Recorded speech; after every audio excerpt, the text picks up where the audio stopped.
घोटाले में ईडी के एक्शन पर राजनीति तेज है।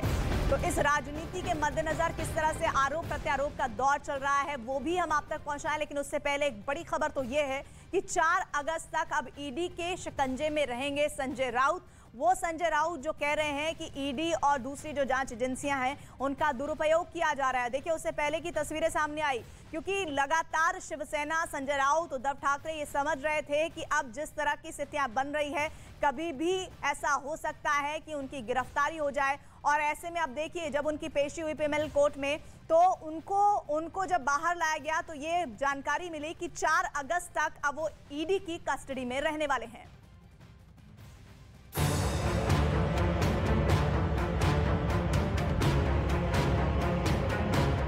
संजय राउत के मैत्री बंगले पर ईडी की टीम ने छापेमारी की, क्योंकि संजय राउत जांच में सहयोग नहीं कर रहे थे। सबसे पहले पात्रा चौल जमीन घोटाले में संजय राउत को 28 जून को ईडी ने तलब किया था, लेकिन वो नहीं पहुंचे। लेकिन गिरफ्तारी की नौबत आई तो संजय राउत 1 जुलाई को ईडी के सामने पेश हुए। इसके बाद संजय राउत को 20 और 27 जुलाई को ईडी ने बुलाया, लेकिन वो पेशी के लिए नहीं पहुंचे। संजय राउत ने पहले संसद के मॉनसून सत्र और फिर राष्ट्रपति चुनाव का हवाला देकर पेशी से छूट की मोहलत मांगी थी, लेकिन अब ईडी की छापेमारी को शिवसेना ने राजनीति से प्रेरित कार्रवाई करार दिया है। देश में हजारों लोगों पर ईडी के केसेस चल रहे हैं, उन्हें समन्स भेजे जाते हैं 2 बार, 4 बार, 10 बार, लेकिन ईडी किसी के घर में चली जाती है, ऐसा होता नहीं। यह घटना पूरी तरह से राजनीतिक से प्रेरित है।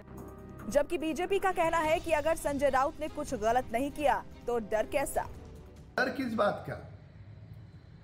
यदि शिवसेना नेता ने कुछ गलत पैसों की धांधली नहीं की है तो ईडी अफसरों ने जब उन्हें जांच के लिए बुलाया 3 दिन पूर्व, वे क्यों नहीं गए? अफसरों के सवालों से बचने का क्या कारण? उनके पास सुबह, दोपहर, शाम पत्रकार वार्ता करने के लिए समय है, पर ईडी के अफसरों के सवालों का जवाब देने के लिए उनके पास समय नहीं है।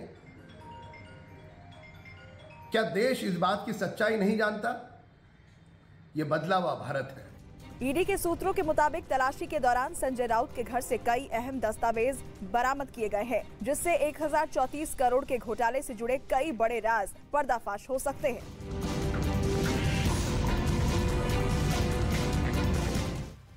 तो संजय राउत की गिरफ्तारी को बीजेपी ने सच की जीत कैसे बताया है और क्या और रिएक्शंस आए हैं, आइए सुन लेते हैं।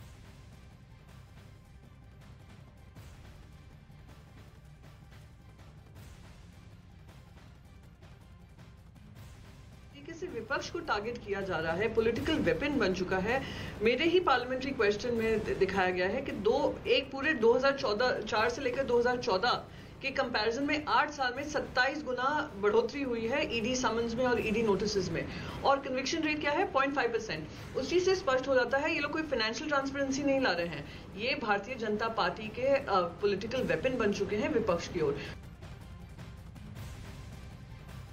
तो अभी आप सुन रहे थे शिवसेना की सांसद प्रियंका चतुर्वेदी को, जो बता रही थी कि किस तरह से केंद्र के जरिए जो एजेंसियां हैं जांच में जो शामिल रहती हैं उन्हें सिर्फ और सिर्फ राजनीतिक हथकंडे के तहत इस्तेमाल किया जा रहा है, और जिस तरीके से वो अपना काम करें ऐसा नहीं होने दिया जा रहा है। ऐसा सीधा आरोप है शिवसेना की सांसद प्रियंका चतुर्वेदी का, जो इस पूरे मामले को लेकर बता रही हैं कि साजिशन संजय राउत पर कार्रवाई की गई है। लेकिन तथ्यों के लिहाज से अगर देखें तो पूरे मामले में किस तरह से ईडी को तथ्य मिले हैं और उसके बाद पुलिस और ईडी जो है वो अपनी कार्रवाई को आगे बढ़ाने में जुटी हुई है, उसके तहत ही जो कोर्ट में पेशी हुई है तो ईडी ने अपने पक्ष को रखा और इसी आधार पर उन्हें कस्टडी भी मिली है संजय राउत की 4 अगस्त तक।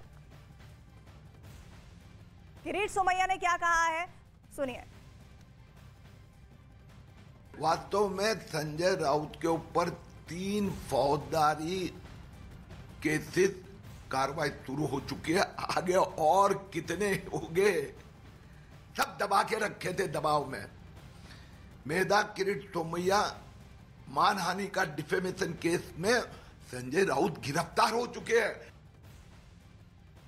आखिरकार लंबी तफ्तीश के बाद शिवसेना नेता की गिरफ्तारी हो गई। विधि का विधान है, जो जैसे करेगा वैसे ही उसे भरना होगा। यह नया बदला हुआ भारत है। भारत का कानून और मजबूत लोकतंत्र है। यहां राजा हो या रंक हो, नेता हो या अभिनेता हो, यदि जनता की कोई लूट करता है, कानून को कोई तोड़ता है, तो उसकी जगह जेल के सलाखों के पीछे। और संजय राउत के बाद उन लोगों पर भी गिरफ्तारी की तलवार लटक रही है जो पात्रा चौल जमीन घोटाले में शामिल है, क्योंकि संजय राउत के घर छापेमारी के दौरान ईडी को कई अहम जानकारियां मिली हैं, दस्तावेज भी मिले हैं। और अब मुमकिन है कि जब इन्वेस्टिगेशन होगी ईडी की संजय राउत से और 4 अगस्त तक वो कस्टडी में है, तो मुमकिन है कि कई और नामों का भी खुलासा हो सकता है। जैसे में हाल फिलहाल में जिक्र किया जा रहा है कि संजय राउत के 2 ऐसे दोस्त हैं जो बेहद करीबी हैं, उनके भी नाम सामने आ रहे हैं और उनसे जुड़ी हुई परिवार की जो महिलाएं हैं उनके नाम भी सामने आ रहे हैं। ऐसे में संजय राउत के गिरफ्तारी के बाद अब तलवार उन लोगों पर भी लटक रही है जो संजय राउत के करीबी हैं, जो पात्रा चौल जमीन घोटाले में शामिल है। जानकारियां आ रही हैं संजय राउत के घर छापेमारी के दौरान ईडी को कई ऐसी जानकारियां हासिल हुई हैं, दस्तावेज मिले हैं, जिसके आधार पर यह कार्रवाई आने वाले दिनों में मुमकिन होगी।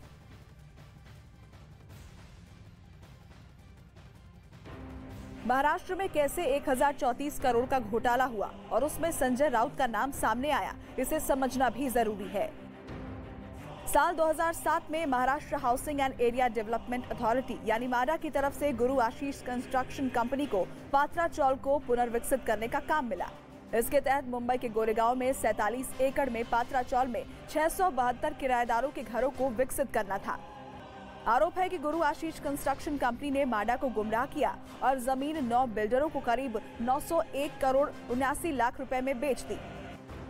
आरोप तो ये भी है कि बाद में गुरु आशीष कंस्ट्रक्शन कंपनी ने मीडोज के नाम से एक प्रोजेक्ट शुरू किया और घर खरीदारों से 138 करोड़ रुपए जुटाए। जांच में सामने आया कि कंस्ट्रक्शन कंपनी ने गैर कानूनी तरीके से करीब 1034 करोड़ रुपए से ज्यादा की कमाई की। आगे चलकर उसने गैर कानूनी तरीके से ही इस रकम को अपने सहयोगियों को ट्रांसफर कर दिया और इसके बाद संजय राउत और उनकी पत्नी वर्षा का नाम इस लैंड स्कैम में आया। और संजय राउत की गिरफ्तारी पर अब महाराष्ट्र के सीएम एकनाथ शिंदे का सामने आ गया है बयान। उन्होंने कहा कि भले ही संजय राउत ने बार बार अपनी आलोचना की हो, लेकिन हम ऐसा नहीं करेंगे, हम उनकी आलोचना का जवाब अपने काम से देंगे। तो ये महाराष्ट्र के सीएम का बयान, जिस पे एकनाथ शिंदे कहते हैं कि जिस तरह से वो आलोचना कर रहे थे हम उनकी आलोचना नहीं करेंगे, हम काम करके दिखाएंगे, हमारा विश्वास आलोचना करने में नहीं है।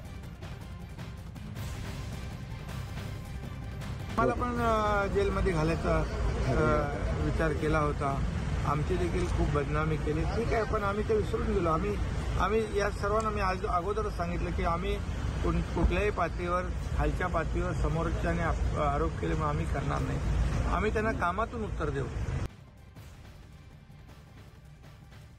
जिस तरीके से ईडी ने संजय राउत के घर पर दबिश दी है और इस मामले में उनकी पत्नी और दोस्तों के नाम सामने आ रहे हैं। ईडी के मुताबिक Guru Ashish construction private limited company housing development and infrastructure limited यानी HDIL की जो सिस्टर कंपनी है, जांच में सामने आया है कि HDIL ने करीब 100 करोड़ रुपए प्रवीण राउत के खाते में जमा कराए हैं। प्रवीण राउत को संजय राउत का दोस्त माना जाता है।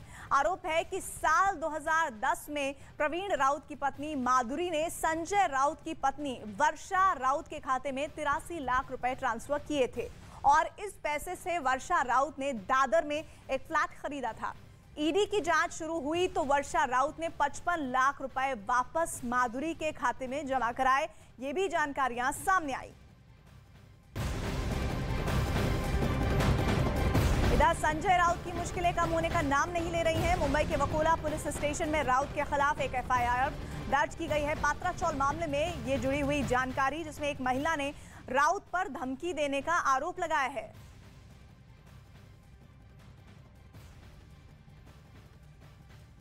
तो एक नया केस आप ये समझिए सामने आ रहा है। संजय राउत की मुश्किलें किस तरह से और बढ़ेंगी आने वाले दिनों में, क्योंकि मुंबई के वकोला पुलिस स्टेशन में राउत के खिलाफ एक FIR दर्ज की है। पात्राचौल मामले में जुड़ी हुई महिला ने राउत पर धमकी देने का आरोप लगाया है। अब ये डिटेल्स देखनी पड़ेंगी कि ये धमकी किस तरह की बातें सामने आ रही है, क्या उसको धमकी दी गई है और क्या किसी तरह का लेन देन जिसे छुपाने की कोशिश संजय राउत की तरफ से की जा रही है। इन तमाम पहलुओं पर तफ्तीश जरूर की जाएगी।